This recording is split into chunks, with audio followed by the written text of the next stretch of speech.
Boa noite a todas e todos. Eu fiquei incumbido de começar, então, essa nossa fala aqui na mesa. Eu gostaria muito, eu sempre falo, Fê, que eu gostaria muito de ser os caras os palestrantes do TED, sabe? Que são todos articulados, saem falando. Gostaria muito de ter a habilidade do Henrique Vieira, que começa e termina uma frase com uma habilidade, com uma coerência tremenda. E por isso que eu sempre, e como eu não tenho essa habilidade toda, Henrique, eu sempre recorro às minhas anotações, então se vocês não se importarem. Quero agradecer muito a presença de todo mundo. Como a Ju falou, foi um desafio para nós, né, o tanto de ataque que a gente teve em função da organização desse evento. Né? A gente sabe que, principalmente, esse tema da espiritualidade e da fé tem sido cooptada, né, por um discurso fascista, reacionário, conservador. Né?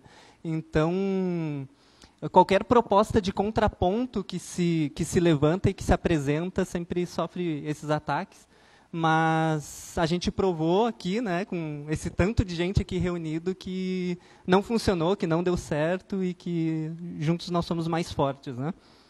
Então, eu costumo começar as minhas falas trazendo um dado que, para mim, particularmente mexe muito comigo, e não só porque eu sou teólogo, não só porque eu sou cristão, mas em razão da atual conjuntura política do Brasil, que é o último censo do IBGE, de 2010, apontou que 86,8% dos brasileiros se dizem cristãos.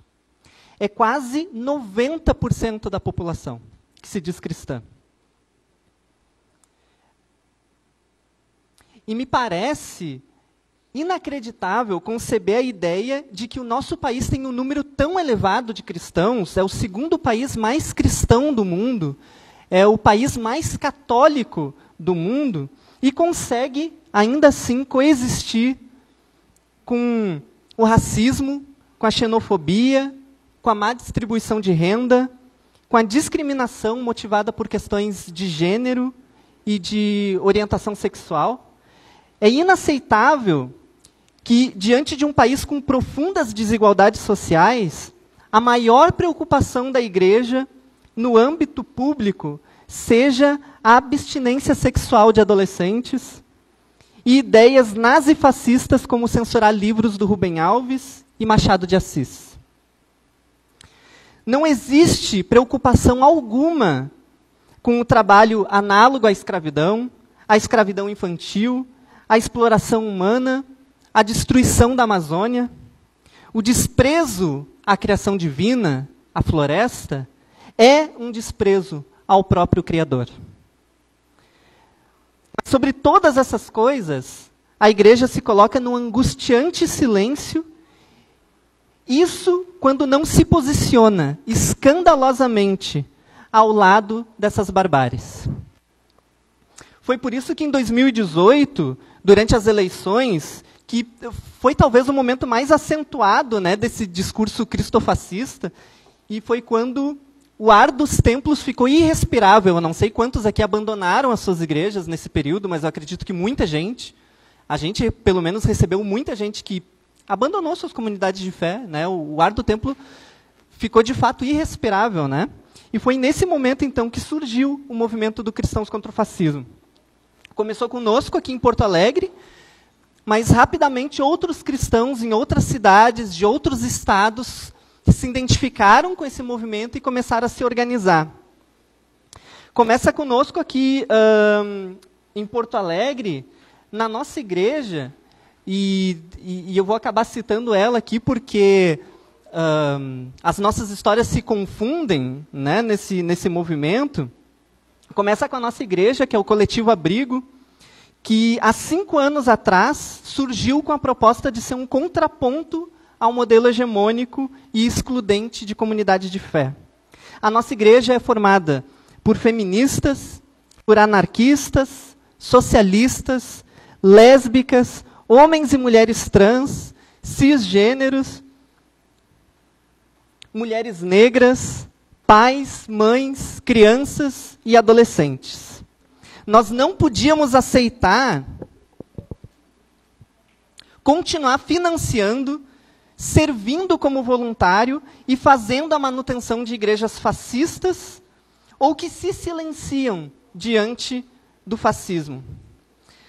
Não podíamos mais aceitar sermões de domingo desconexos da realidade. Não podíamos mais ver os dízimos e ofertas da igreja sendo usado para manutenção do templo, para modernização do templo, enquanto do lado de fora a atuação da igreja era irrisória com aqueles que passavam fome e outras privações. Quem de nós nunca se perguntou como foi que os alemães, ou sobretudo os cristãos protestantes da Alemanha, embarcaram na loucura do Hitler? E hoje nós experimentamos isso no Brasil. Uma igreja que embarcou de forma institucional, acrítica, incondicional na loucura do Bolsonaro. A Organização dos Estados Americanos disse que a disseminação de fake news nas últimas eleições no Brasil foi algo sem precedentes. Bolsonaro se elegeu com uma rede complexa de fake news e com a bandeira "Conhecereis a verdade e a verdade vos libertará". Eu considero isso uma zombaria, né? Foi uma zombaria, certamente. João, capítulo 8, versículo 44, diz que o diabo é o pai da mentira e homicida desde o princípio. Um candidato que faz uso massivo da mentira em sua campanha, obviamente está desqualificado para levar a verdade como bandeira. E os discursos de morte, de tortura e armamentista estão mais próximos das ideias homicidas do diabo do que da mensagem de vida em abundância de Cristo. As lideranças religiosas subordinaram o evangelho de Cristo ao antipetismo. Quando as pessoas confundem inclusão, amor, acolhida, direitos básicos do ser humano, a defesa da dignidade humana como sendo pautas de esquerda, isso diz mais sobre o tipo de direita tirana que existe no nosso país do que sobre a esquerda. Há que se lembrar em que condições Jesus morreu. Frei Beto diz que Jesus não morreu de gripe e nem foi atropelado por um camelo nas ruas de Jerusalém. Jesus foi preso, torturado, teve a sua cabeça rasgada por uma coroa de espinhos, suas mãos atravessadas por pregos romanos, amando e sob as mãos bem lavadas dos cidadãos de bem e dos religiosos da sua época. Isso tudo por denunciar a injustiça, por defender a inclusão dos desvalidos, por resgatar a dignidade da pessoa humana, criticar o acúmulo de riquezas e o fundamentalismo excludente dos religiosos. É preciso devolver o caráter revolucionário do Evangelho de Jesus Cristo. Para tanto, nós entendemos que não basta denunciar as injustiças. A denúncia é importante, mas sozinha ela é insuficiente. É preciso uma política de enfrentamento dentro e fora das esferas públicas de poder. Por isso, nós, dos Cristãos contra o Fascismo, anunciamos em dezembro do ano passado a nossa pré-candidatura no mandato a vereador. E, além da candidatura em Porto Alegre, nós estamos também disputando esse mesmo espaço e essa mesma narrativa no Rio de Janeiro, Teresópolis, São Paulo, Osasco, Salvador, Ilhéus, Bacabal, no Maranhão, e em outros estados e outras cidades do Brasil. Cristãos que vão lançar candidaturas coletivas de cristãos contra o fascismo, para disputar essa narrativa e disputar esses espaços. Isso em diferentes partidos políticos de esquerda, pelo PSOL, pelo PT, pelo P, pelo PCdoB. Aqui em Porto Alegre, nós faremos essa disputa junto com o PSOL e ao lado da Fernanda, esperando, Fernanda, que essa nossa capacidade de dialogar com diferentes partidos nos permita contribuir com a unidade da esquerda na nossa cidade e no nosso país.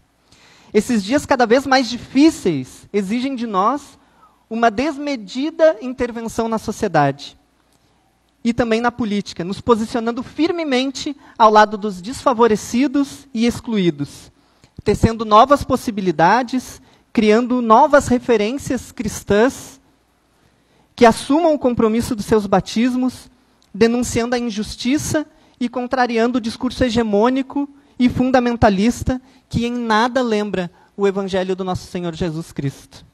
Eu encerro a minha fala trazendo um questionamento. No céu, existe exploração da classe trabalhadora?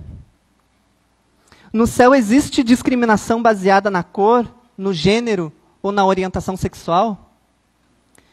No céu, alguns acumulam para si muito, enquanto outros passam necessidade? No céu, existe alguém sem casa para morar ou sem comida para comer? A resposta é não. Então, que seja feita a vontade de Deus na terra, assim como ela é feita no céu. Obrigado.